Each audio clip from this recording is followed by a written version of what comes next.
Dolphin-class nuclear submarines after the bubbles have cleared. In other Israeli news, they've been all over the news the last few days. Hundreds of Palestinian prisoners and their supporters, as you may recall, they staged a 40-day hunger strike earlier this year to denounce the infringement of their basic human rights in Israeli custody.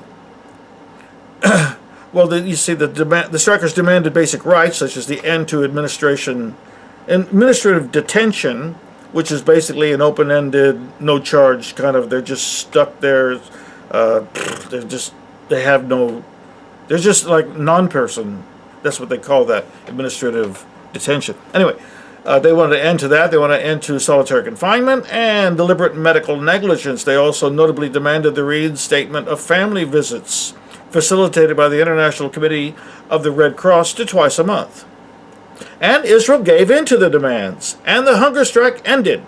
But as usual, they reneged on the deal.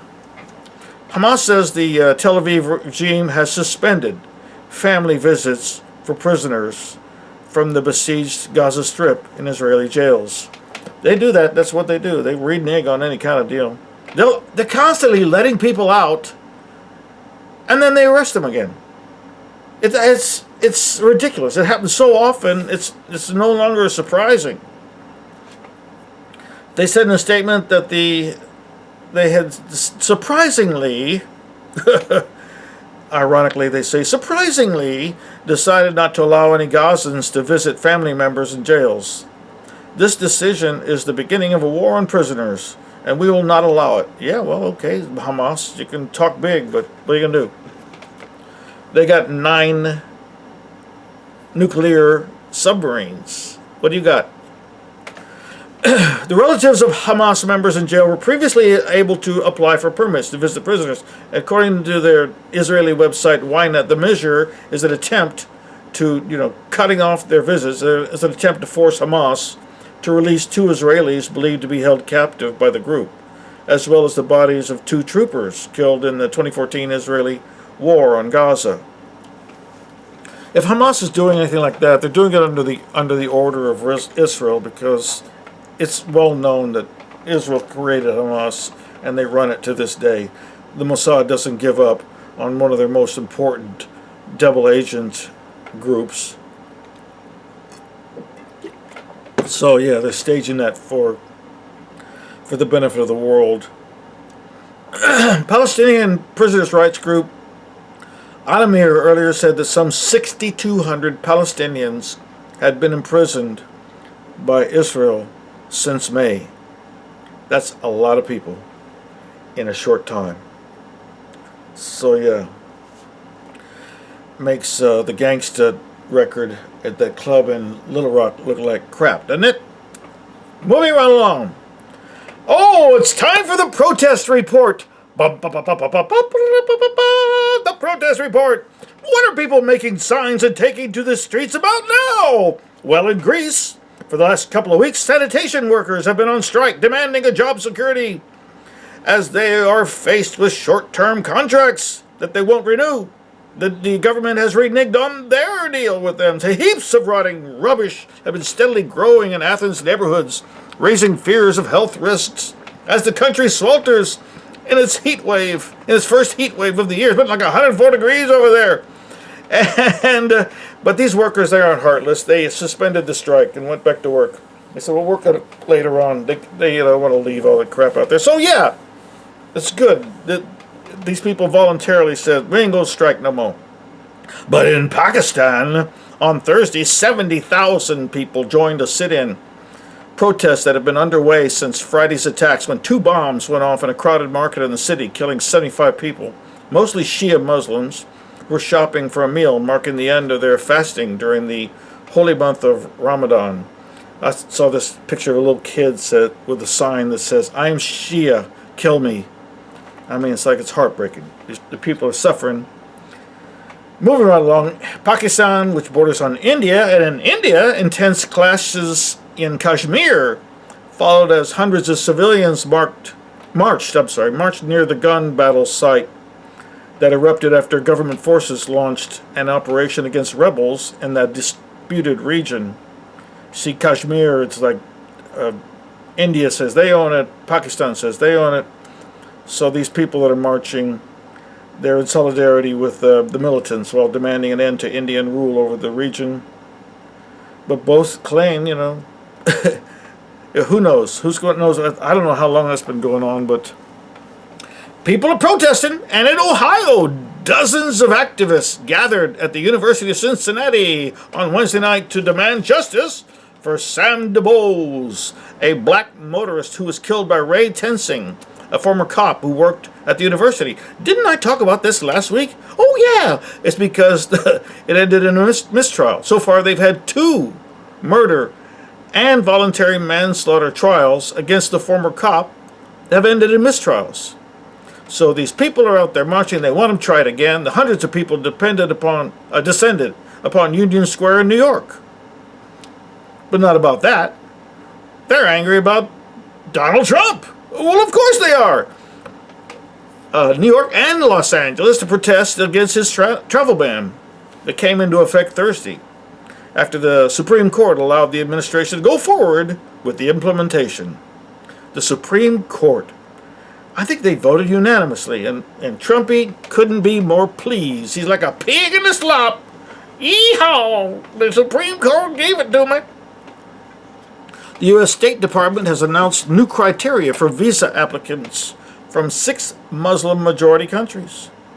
Under the new rules, citizens of Iran, Syria, Sudan, Somalia, Libya, and Yemen, all the countries we have destroyed, they would be given a U.S. visa only if they have a close family or business tie there.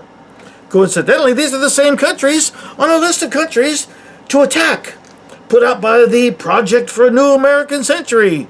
It was a document called Rebuilding America's Defenses. Anybody remember that? It was released prior to 9/11. And the document spoke about needing a new Pearl Harbor to convince the American people and government to go along with invading those countries, along with Afghanistan and Iraq. They were both also on the list. Just thought I'd bring that up. What a coincidence, right? The American Civil Liberties Union described the measure as extremely restrictive and arbitrary. The group said the ban has been designed to disparage and condemn Muslims. You think? It's more than that, though. I don't know. I've got mixed feelings about this whole thing. It's like, okay, we go over there. We put in Al-Qaeda. We put in Al-Nusra, ISIS, and all that kind of stuff. And then we use that as an excuse to attack the country. We destroy the country. And then you got all these people who are trying desperately to get out of there. All those countries.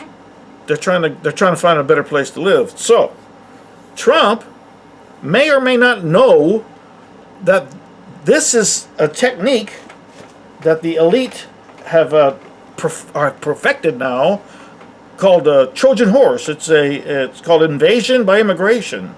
They get these battle-hardened guys that have spent, years out there fighting for them as mercenaries, and they get them to put their gun down and say, look, we'll give you a gun when you get over here. And they come over here, and their assignment, should they choose to accept it, is to be the same thing here that they were over there. And that is mercenaries that are, give them an excuse to attack us within our own country. To turn our country in the same battlegrounds that they've done to the other list of countries I just mentioned. So, but I'm also not heartless. I mean, if you can verify that these people are just genuinely need to get away from that, I say we got a lot of room here and let them in. And it ain't got nothing to do with religion. I don't care. And you shouldn't either, dear listener. What else is going on? In Italy on Friday, over 2,000 poured into the streets of Genoa, voicing their indignation over the opening of the new Casa Pound.